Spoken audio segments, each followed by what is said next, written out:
నమస్కారం సుమన్ టీవీ ప్రేక్షకులకు స్వాగతం. గోరింటాకు చేతులకు పెట్టుకోవడం మనందరికీ చాలా చాలా ఇష్టం. రాబోయేది ఆషాఢ శ్రావణ మాసాల్లో అయితే ఆడపిల్లలు ప్రతి ఇంట్లో కంపల్సరీ గోరింటాకు పెట్టుకుంటారు. అయితే ఆ గోరింటాకు చెట్టు ఇంట్లో ఉంటే మంచిది కాదంట. ఎందుకు? ఈ టాపిక్ పైన డిస్కస్ చేయడానికి మనతో పాటు ఉన్నారు ప్రముఖ vastu consultant and life coach Shri Padma గారు. హలో పద్మ గారు. హలో కీర్తి, ఎలా ఉన్నారు? Fine ma'am. విన్నారా ఈ సోద్యం? నాకైతే నిజంగానే సోద్యం. గోరింటాకు పెట్టుకోవడం అంటే మహా ఇష్టం నాకు. అది వెళ్ళిపోతుంటే అసలు ఎంత బాధగా ఉంటుందో.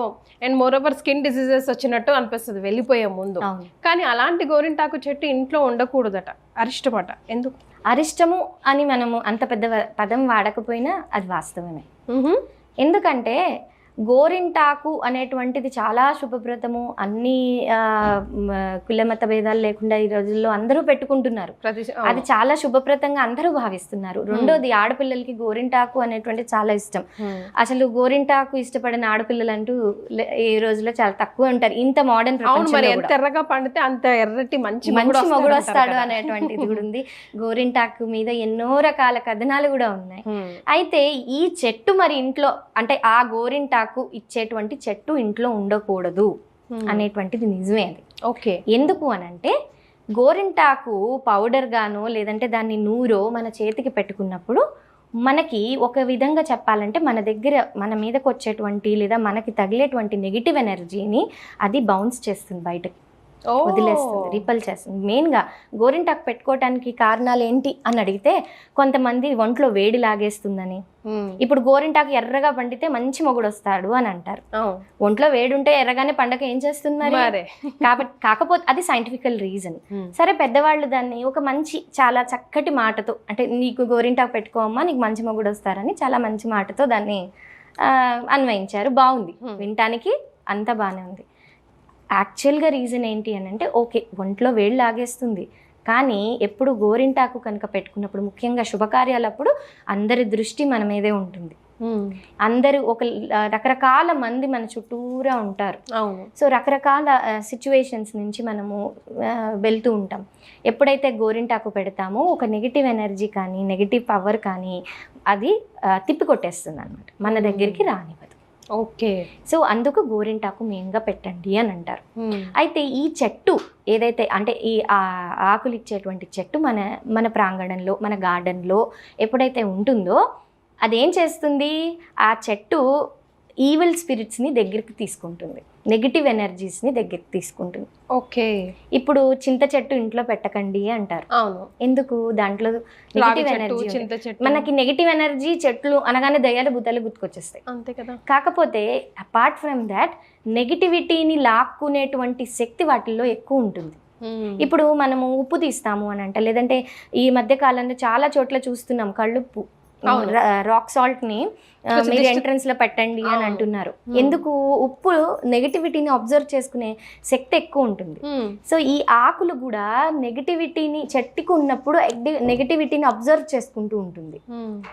అదే చేతికి వచ్చినప్పుడు బయటికి బౌన్స్ ఇస్తుంది అనమాట.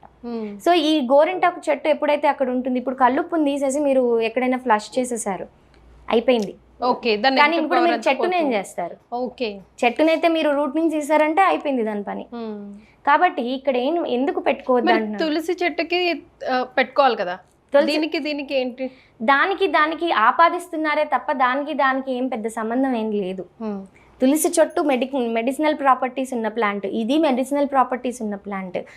తులసి చెట్టు అనేటువంటిది అక్కడ ఉన్నటువంటి ఎన్విరాన్మెంట్ లో ఒక పాజిటివిటీని ఇస్తుంది. ఇది నెగిటివిటీని గ్రాస్ప్ చేసుకుని దాన్ని ఇంకా ఎన్హాన్స్ చేసి బయటకు వదులుతుంది. సో అది ఏమవుతుంది, మనకి దానివల్ల నెగిటివిటీ ఎన్విరాన్మెంట్ లో ఎక్కువ క్రియేట్ అవుతుంది. సో కేవలం ఇదే కాకుండా ఇప్పుడు మనం ఇంట్లో ఎంత వాస్తుపరంగా ఇన్ని బ్యాలెన్స్ చేసుకుని మన కట్టడాన్ని కూడా దానికి అనుకూలంగా చేసుకుని అంతా చేసుకున్నప్పుడు కూడా అదేమవుతుంది, మన ప్రాంగణంలోనే ఉంది. ఆ ఎనర్జీ అనేటువంటిది ఇంటికి బయటికి ఫ్లో అవ్వటము, అప్ అండ్ డౌన్ అవ్వటము అనేటువంటిది కామన్గా జరుగుతూనే ఉంటుంది. సో దీనివల్ల ఏమవుతుంది, నెగిటివిటీ ఇంట్లో ఎక్కువగా అలుముకుంటూ ఉంటుంది. ఎలాంటి ప్రాబ్లమ్స్ వస్తాయి? జనరల్గా ఏంటి అని అంటే మైండ్ ప్రశాంతంగా ఉండదు. ఓకే. అలజడిగా ఉంటుంది. రెండోది ఏంటి, ఎప్పుడు కాన్స్టెంట్గా ఒక పని మీద ఉండం మనం, ఎప్పుడు అప్ అండ్ డౌన్ ఉంటుంది. ఒక లెథార్జిక్ బిహేవియర్ ఎక్కువైపోతుంది. పని చెయ్యాలి అన్నా మనము అబ్బా ఇప్పుడు చెయ్యాలా తర్వాత చేద్దాంలే, బద్ధకం లాగా పెరిగిపోతుంది. దిష్టి తగిలిన అంతే కదా, దిష్టి తగిలిన వ్యక్తి కూడా అలాగే బిహేవ్ చేస్తారు. వాళ్ళకి ఒక ఏంటంటే ఎప్పుడు లేచాము, ఎప్పుడు పడుకున్నా, ఎప్పుడు లేస్తానులే, ఎప్పుడో చేద్దాంలే, ఈ యాటిట్యూడ్ ఎక్కువైపోతుంది. కొంతమందికి విపరీతమైన ఆవులింతలు వస్తూ ఉంటాయి. డైజెస్ట్ కాదు, ఏదో అసలు ఏ రీజన్, బయట తినేది లేదు పెట్టేది లేదు, అయినా మాకు స్టమక్ ఇష్యూస్, బ్లోటింగ్ ఇవన్నీ ఎక్కువైపోతున్నాయి. అంటే ఇవన్నీ కూడా రీజన్స్. అలాంటి రీజన్సే దాదాపుగా మనకి ఇంట్లో చూస్తూ ఉంటాం. ఒక్కొక్కసారి ఏంటంటే తెలియకుండానే వితౌట్ ఎనీ రీజన్ హై టెంపర్మెంట్కి వచ్చేస్తుంటాం. చిన్న చిన్న వాటికి గొడవలు, చికాకు, ఇంకా చెప్పాలంటే చికాకు అనేటువంటిది ఎక్కువైపోతుంటుంది. సో ఎనర్జీ లెవెల్స్ని దీనికి ఇంటరాక్ట్ చేయగలిగేటువంటి గుణం చాలా ఎక్కువ ఉంటుంది. సో మరి ఇది ఇప్పుడు విన్న వాళ్ళంతా తీసి పడేగానే మాకు మామూలు అయిపోతుందా? అయితే మా ఇంట్లో ఎందుకే డిస్టర్బెన్సెస్ వస్తున్నాయా, ఓకే మేము ఇప్పుడు తీసేసి బొక్కను బయట పడేస్తాము అంటే ఆ డిఫరెన్స్ తెలిసిపోతుందా? ఏది కూడా నిమిషాల్లో జరిగిపోదు. పాడవటం అనేటువంటిది 1 రోజు 2 రోజుల్లో అయిపోతుంది. కానీ చేంజ్ అనేటువంటిది లాంగ్ రన్లో జరుగుతుంది. ఆఖరికి వచ్చి పత్తి చెట్లు బాగున్నాయి, అందంగా ఉంటాయని కొంతమంది అయితే ఎక్కడో ఒకటి దేవుడికి పత్తి దొరుకుతుంది కదా, న్యాచురల్గా ఉంటుంది కదా అని పెంచుకునే వాళ్ళు ఉన్నారు. పత్తి కూడా పెంచుకోకూడదు. ఏవి ఎక్కడ పెరగాలో అక్కడ పెరగాలి. గోరింటాకైనా పంటలాగా దాన్ని పండించుకుని, లేదంటే పత్తిని పంటలాగా పండించుకుంటే పర్వాలేదు, కానీ అదే ఇంట్లో పెట్టుకోకూడదు. ఈ పెట్టుకోవటం వల్ల కొన్ని నెగిటివ్ వైబ్రేషన్స్ అనేవి ఖచ్చితంగా చోటు చేసుకుంటాయి. అవి ఎంతవరకు వెళ్తాయి అనేటువంటిది ఇంట్లో ఉండేటువంటి ఇతర సిచ్యువేషన్స్ బట్టి, అంటే వాస్తు పరంగా ఎలాంటి అబ్నార్మాలిటీస్ కానీ అప్ అండ్ డౌన్స్ కానీ ఉంటాయి, దాని మీద కూడా ఆధారపడుతుంది. ఇప్పుడు ఫామ్ హౌసెస్, పొలాలు, గెస్ట్ హౌసెస్ ఉంటాయి కదా, అక్కడ ఈవెన్ ఫామ్ హౌసెస్ అంటే మీరు వెళ్ళి ఉంటారు అనుకునే వాటి నుంచి అవాయిడ్ చేయగలిగితే మంచిది. గార్డెన్ లో కూడా ఉండదు అంటున్నారు. అక్కడ ఉండకూడదు. అది మనం వెళ్ళి అక్కడ ఉంటాము అనుకునే ఏరియాస్లో ఉండనీకండి. ఇప్పుడు మీరు ఒక పంటగా మాట్లాడుకున్నప్పుడు అది కమర్షియల్గా మీరు దాన్ని తీస్తున్నారు, లేదంటే పంటగా వేరు, ఎప్పుడు అది దోషం కాదు. ఒక వృత్తిపరంగా మనం చేసేది ఎప్పుడు దోషపూరితంగా ఉండదు. కొన్ని ఏంటంటే అందరికి సెట్ కావు. కొన్ని కామన్గా ఇప్పుడు ఒక వృత్తిలో ఉన్న వాళ్ళకి అది మంచా చెడా, పని చేయొచ్చా చేయకూడదు అంటే ఆ వృత్తిని వాళ్ళు తీసుకునే వాళ్ళకి అది పర్వాలేదు, అది కరెక్టే, అది అందరికీ కాదు. అలాగే మొక్కలు కూడా అంతే.